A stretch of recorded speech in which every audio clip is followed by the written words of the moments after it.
রানী মুখার্জি এবং প্রসেনজিৎ ছবি বিয়ের ফুল। এই ছবিটি মুক্তি পেয়েছে 1996 সালে।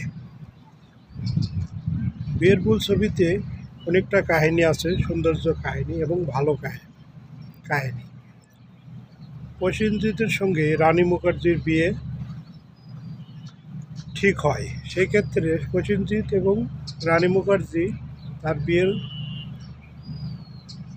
কথাবার্তা হওয়ার আগেই রানী মুখার্জির প্রেমের সঙ্গে জড়িয়ে যায় প্রসেনজিৎ, এবং প্রসেনজিতের সঙ্গেই রানী মুখার্জির বিয়ে ঠিক হওয়ার আগেই রানী মুখার্জির বড় বোন প্রসেনজিৎকে পছন্দ করে এবং তার মামার দ্বারা বিয়ের প্রস্তাব দেয়।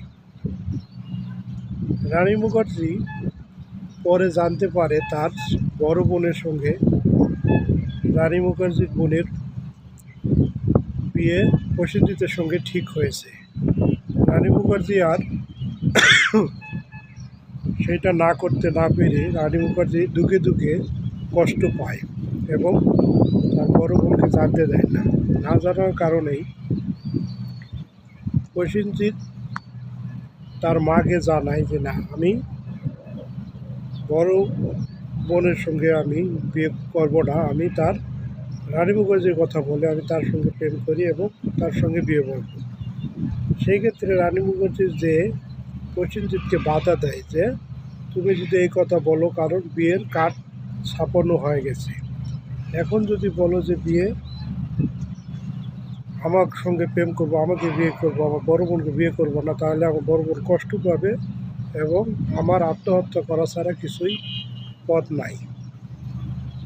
বিয়ের লগ্নতে প্রসেনজিৎ এবং রানী মুখার্জি অনেক ধুমধাম করে বিয়ে ঠিক হচ্ছিল। সেই ক্ষেত্রে পরে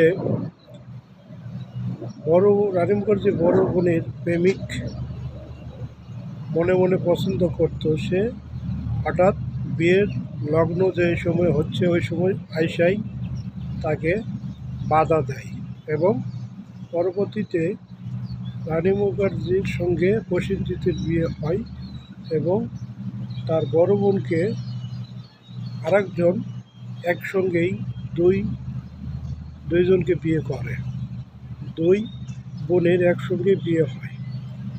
এই বিয়ের ফুল ছবিটি আমাদের বাংলাদেশ